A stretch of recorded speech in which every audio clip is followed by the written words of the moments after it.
Welcome back students. इस video में हम पढ़ेंगे Gray codes and parity check codes. These both codes are important point of view your examination. Gray code and conversion of gray code from binary and binary to gray code. Okay. It is used in analog to digital converter. Work as a converters, that is the code converters. Gray code are also known as a unit distance code or minimum change code because each succeeding code change only by 1 bit from the preceding codes. Okay, इसमें जो difference होता है codes के अंदर वो सिर्फ एक bit का होता है. So it is called minimum change code और यूनिट डिस्टेंस, क्योंकि एक डिजिट में ही चेंज होगा. It is called unit distance code. Okay, it is a non weighted code. ये भी इसकी प्रॉपर्टी है कि ये नॉन बिटेड कोड नहीं है. It is not self complementing code. ये एक्सेस 3 कोड की तरह सेल्फ कॉम्प्लीमेंट भी नहीं है. Okay, next one, conversion of binary code into Gray code. First conversion पढ़ रहे हैं हम. बाइनरी कोड को हमें ग्रे कोड में कन्वर्ट करना है. Convert the following binary code into Gray code. हमारा जो क्वेश्चन दे रखा है that is the in form of binary code. हमें कन्वर्ट करना है Gray code. Okay students, Gray code is follow the XOR gate. XOR gate की property आपको याद है, जब 0 0 या 1 1 बोथ इनपुट्स आर सिमिलर होंगे तो output always 0, and when inputs A and B always different, that is 0 1 या 1 0, we get the answer is high level or logic 1, that is 1. Okay, so see here, first digit 1 0 1 0 1 1 1 0, this is number LSB and that is MSB. MSB से start करना है. We write 1, इससे हमें जो first digit है उससे हमें 1 रखना है. उसके बाद जो फर्स्ट 1 है उसको नेक्स्ट डिजिट से हमें एक्सोरिंग करनी है. ओके, एक्सोरिंग करनी है. एक्सोर करने की हमें पता है प्रॉपर्टी, जब दोनों डिफरेंट होंगे तो हमें लिखना है 1, जब सेम होंगे तो we getting the output is 0. 1 0 XOR is 1, so we write here 1. Next 0 1 is also we get the 1. Next 1 0 is also is 1. 0 1 is also 1. 1 1, this is the same input of XOR gate, so we get the output is 0. Next 1 1 is also same, so we get the output is 0. Last one is 1 and 0, both inputs of XOR gate is different, so we get the 1. This is the conversion of binary to gray code. Okay, we are getting the gray code from the binary number. Okay, next, conversion of gray code into binary. यदि हमें Gray code दे रखा है और हमें binary number में उसे convert करना है, क्या करना है? First bit of MSB will be same as first bit of Gray code. ये हमारा है example, this is G for Gray and B for binary. हमें ग्रे कोड में दे रखा है और हमें बाइनरी कन्वर्ट करके निकालना है. तो सबसे पहले इस नंबर का जो LSB है दिस इज MSB. MSB को राइट करना है ऐसे जैसा कि ग्रे कोड में दे रखा है, that is 1 is right is 1. First bit of MSB will be same as first bit of gray code. Okay, second bit is obtained by XORing by second and first bit of binary code. हमें जो first और second bit है उसकी हमें एक्सोरिंग करनी है. Simply उससे हमें जो मिलता है that is the answer is right here. 1 is XORing is also 1 is 0. This 0 is XORing is also 0. 0 is getting to 1 and 1 1 is XORing also 0. 0 XORing with 0 is 0 and 0 is 1 is also 1. So we get this answer. This is the binary equivalent number of the gray code number. Okay. Next in this series there is a numbers codes, alphanumerical codes. As the name suggests, alphanumeric codes. It means it represents numbers, alphabets especially numbers and character. Okay, or we can say our keyboard of computer. Alphanumeric codes is represented by alphanumeric codes. Okay, ASCII code. ASCII means S stand for American Standard Code for Information Interchange. This is the full form of ASCII codes. Stand for American Standard Code for Information Interchange. It represents with 7-bit, or we can say it is 7-bit code, which are shared a 8-bit strong with 1 bit is unused. Okay. In this series, next one is ABADIC code. It stands for Extended Binary Coded Decimal Information Code. It also an alphanumeric code. The difference between the ASCII and ABADIC code is 1-bit grouping. It uses 8-bit for each symbol and 1 bit for parity bit. Okay. Next code is error detecting code. Means ऐसा code जो कि हमें हमारे sending और receiving end पे यदि कोई error introduce हो गई है ट्रांसमिशन के टाइम, देन हम इस कोड की हेल्प से उस एरर को डिटेक्ट कर सकें.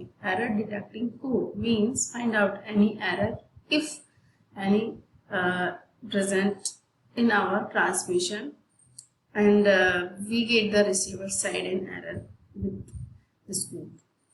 To detect error, one of the most popular technique is parity method, in which to detect the error, an extra bit, it is called parity bit, is to be added. Therefore, by doing this, number of ones present in the digital information will become either even or odd number.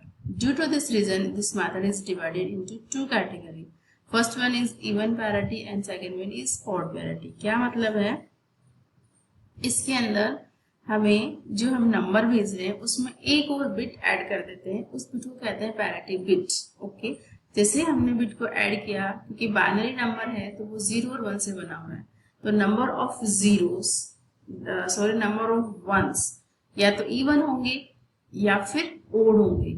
इसी पे depend करता है हमारा parity error detecting code. वो दो तरह का होगा. इवन पैरिटी, यदि नंबर ऑफ वंस उस नंबर में पैरिटी ऐड करने के बाद नंबर ऑफ वंस इवन है, that is called even parity. और यदि पैरिटी बिट ऐड करने के बाद नंबर ऑफ वंस ओड हो जाते हैं, it is called odd parity method. Okay, parity method, an extra bit is to added to detect the error in transmitted words or information which is known as parity bit. यदि हमें कोई information send करनी है from transmitting and receive करनी है at the receiving end, यदि हमने number 4 digit का कोई कोड हमने ट्रांसफर करा और हमें वहां पे कुछ और रिसीव हो रहा है, इसकी एरर डिटेक्ट करने के लिए हमने उसे 4 डिजिट्स में एक और बिट ऐड कर दी है, वह कहलाती है पैरिटी बिट. उस बिट को जैसे ही ऐड कर दिया, 5 बिट्स हो गई, तो यदि वो 0 या 1 है, ठीक है, नंबर ऑफ वंस की जो काउंटिंग है उसको इफेक्ट करेगी, यदि वो इवन हो जाएगा या फिर ओड हो जाएगा. Okay, it by adding of an extra bit, that is 0 or 1, that is parity bit, is transmitted word, the number of ones in words bit will become odd, including this extra bit. This parity is called odd parity. If number of ones is word bit will become even, it is called even parity. This information with parity even or odd is transmitted and checked at the receiver end. This system of detecting an error works quite well in case of single bit inversion. If two errors occur within this word, they would remain unchanged. यदि हमें एक error कहीं मिल रही है at the receiving end पे, उसे ही हमें detect कर सकते हैं, क्योंकि हमें एक एक्स्ट्रा बिट ऐड करी है, उसे नंबर ऑफ वंस में हमें इवन या ऑड मिल रहा है, उसकी वजह से वी कैन से कि इसमें कोई एरर प्रेजेंट है. बट यदि 2 बिट्स पे एरर है, जैसे कि हमने ट्रांसमिट किया और वैसे हमें रिसीविंग एंड पे नहीं मिल रहा है, वो बिट्स चेंज हो गई है 2 पोजीशन पे, then we can use this parity method for error detecting code. Okay, next one is checksum method for error detecting, it is used for case of two error occurring within the word. यदि दो जगह error आ रही है तो हम उसके लिए method use कर सकते हैं चेकसम मेथड। क्या होता है, first add two words then apply even और ऑड पैरिटी मेथड। हमें पहले से उसका सम चेक करना है, मीन्स यदि दो वर्ड्स को हमें ट्रांसफर करना है तो उन्हें हमें पहले ऐड करना पड़ेगा and then add two odd और इवन पैरिटी।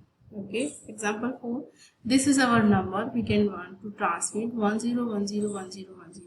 ठीक है, number of ones is 1 2 3 and 4, number of ones is 4 is even number, so we can say it is even parity number। so 0 will add, कि हमें even है और हमें even है तो so remains number of ones is 4। यदि हमें even parity बना के रखनी है तो हमें इसमें 0 ऐड करना पड़ेगा ताकि number of ones जो है वो even ही बना रहेगा। ठीक है, but if two bits are inverted, यदि हमें तो दो बिट्स हमें कहीं अलग जगह चेंज हो रही है तो क्या होगा, अब नंबर ऑफ वंस कितनी है 1 और 2, मीन्स अभी भी 2 है number of ones, it means ये भी इवन है। Okay, number of ones is 2, so it is also even parity, 0 will be added. तो इन दोनों ही केस में क्या हो रहा है, कंफ्यूजन क्रिएट हो रहा है कि यहाँ पे भी नंबर ऑफ वंस, यहाँ पे एक, यहाँ पे 0 ऐड कर दिया तो नंबर ऑफ वंस हो ही रहा था, यहाँ पे 2 है दैट इज आल्सो इवन। इसमें दो जगह पोजीशन यदि हमें एरर मिल रही है तो we can able to find out the error, create confusion and make it difficult to detect error. For this reason we should first add two words and then apply even or error parity method. हमें even और odd parity method को apply करनी है but for after the addition. Example for word A है, word B है, हमें transmit करना है, so we want to add, first all हम ऐड करने हैं तो number of ones find out करेंगे, कितने हैं 1 2 3 4 एंड 5। नंबर ऑफ वंस इस सम में है हमारे 5 क्या है हमारी ऑड नंबर, लेकिन हम इसे कर रहे हैं इवन पैरिटी चेक मेथड से। सो 1 इज एडेड फॉर दिस 1, तो हमें इस 1 में एक, इस नंबर में एक और 1 ऐड कर देंगे, दैट इज द 6 हो जाएगा नंबर ऑफ वंस और it is for even parity. Each successive word is added in the a manner to the previous sum, and then at the end of transmission sum is called checksum, so up to 10 times is sent. The receiver can now check into sum against the transmitted sum. It is two sum are same, then no error was detected. और इस तरह से हम error जो to position पे है उसे checksum method से चेक कर सकते हैं। एग्जामिनर पूछता है 2 बिट्स एरर आ रही है तो हमें कौन सा मेथड अप्लाई करना पड़ेगा, that is the checksum method. Okay, यदि 1 आ रही है तो that is error detecting code. Okay, next is very important for the point of view for our examination, that is error detecting code, जो कि error detect भी करे और error correct भी करे, that is error correcting code. These codes only detect an error but correct that error। okay, that is detect भी करे और उसको correct भी करे, that is called humming code और error correcting code। ठीक है, what is the method for this? dear students, ऐसे अच्छे से समझना क्योंकि इसका एक एग्जाम्पल एक्सक्यूशंस आता ही आता है। एग्जाम्पल में दे रखे हैं उससे आप इसे देखने की कोशिश कीजिएगा। ओके, हम नेक्स्ट ट्राई करते हैं। Assuming 4 data bits must be transmitted, the word format will be यदि 4 data bits transmitted bit है, that is D3, D5, D6 and D7. This is our data bits. Okay, and we have the parity bit is P1, P2 and P4. 3 parity bit and 4 data bits. Okay, 0 से start. Okay, D bits are data bits and P as parity bits. Okay, what the rule for the parity? Find out the error and then correct. P1 is set so that the stabilize even parity over bit 1 3 5 7। P1 को हमें even parity करनी है, इसके लिए हमें किस किस चीज को देखनी है, P1 को, 3 को, 5 को एंड 7 को। P2 के लिए हमें देखना है 2 3 6 7, 2 3 6 एंड 7 एंड P4 के लिए देखना है हमें 4 5 6 7। ओके स्टूडेंट्स, ये हमें याद रखना ही होगा कि P1 के लिए सेट करने के लिए किन बिट्स को देखना है, P2 के लिए और P4 के लिए। 3 हमारे पास पैरिटी बिट्स है, तीनों को हमें याद रखना है। एग्जाम्पल फॉर, ये इंपॉर्टेंट एग्जाम्पल है, देखिए डेटा बिट 1011 मीन्स ये डेटा है हमारा D फॉर डेटा 4 बिट्स का है, is to be transmitted construct the even parity 7 bit Hamming code, हमें इसके लिए हमिंग कोड निकालना है. ओके, और we write this data in the humming